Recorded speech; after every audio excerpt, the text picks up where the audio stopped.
So, hello. Leg day na naman tayo ngayon. So, pag-uusapan natin ano yung tatlong parts ng dieting, which is cutting, body recomp, tsaka bulking.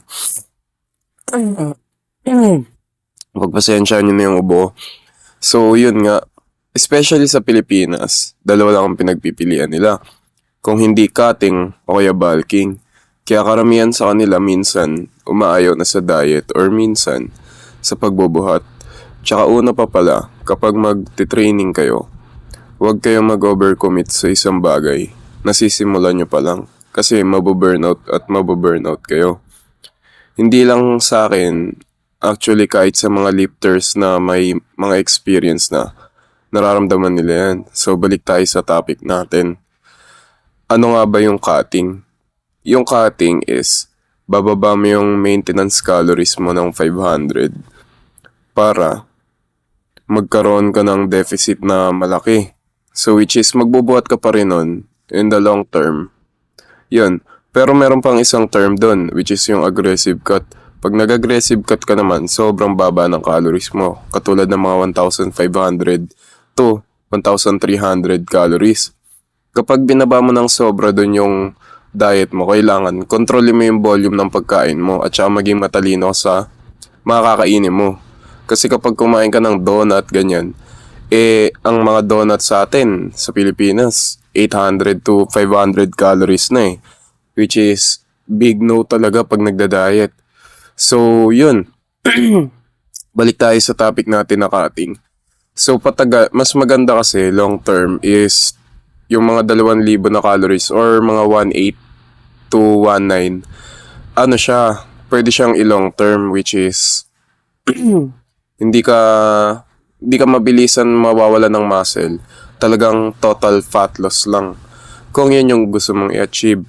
Doon naman tayo sa body recomp. Etong body recomp is totally fat loss lang. Doon sa cutting kasi tsaka aggressive cut, pwede ka mawala ng muscle kapag mali yung approach mo. Tsaka pangit ang approach mo dun sa pag-cut mo. So dito tayo sa body recomposition, which is naglo-lose tayo ng fat habang nagbibuild tayo ng muscle. Usually, ang gagawin dito sa diet na to, yung calorie intake mo is kailangan pasok lang siya dun sa malapit sa calorie, ano ang tawag dito? Sa calorie surplus mo. Kumbaga, malapit lang siya sa maintenance para hindi ka magbo-burn ng sobrang dami na to the point na mababurn din yung muscle na binibuild mo. So basically yun lang, tas matagal na buhat and makakita ka rin doon, malakas yung strength tsaka yan, ganado ka bumuhat, hindi ka nagpa-plateau katulad ng aggressive cut tsaka cutting. Tapos next natin is bulking. Ito yung mga magagandang part ng dieting, bulking, kasi pwede mong kainin yung mo gusto mo eh. Basta maayos yung approach mo.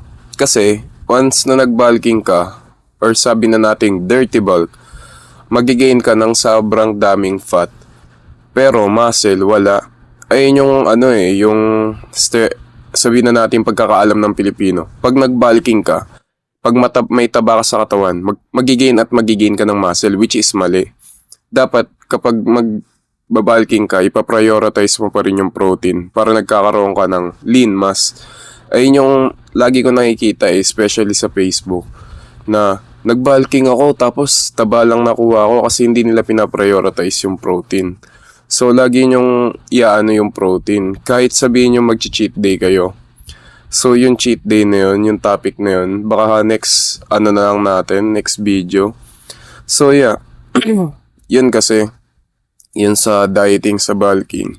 Pag di mo rin inayos yun, wala talaga. Magigain ka talaga ng sobrang daming fat. Tsaka ang maganda dito, kapag sobrang taba mo, mag-cut ka lang muna hanggang sa nasa designated weight ka na gusto mo. Tapos i-body recomp mo na lang yung katawan mo. Tapos ganun din sa mga skinny naman. Pag bulking kayo, mag-bulk kayo.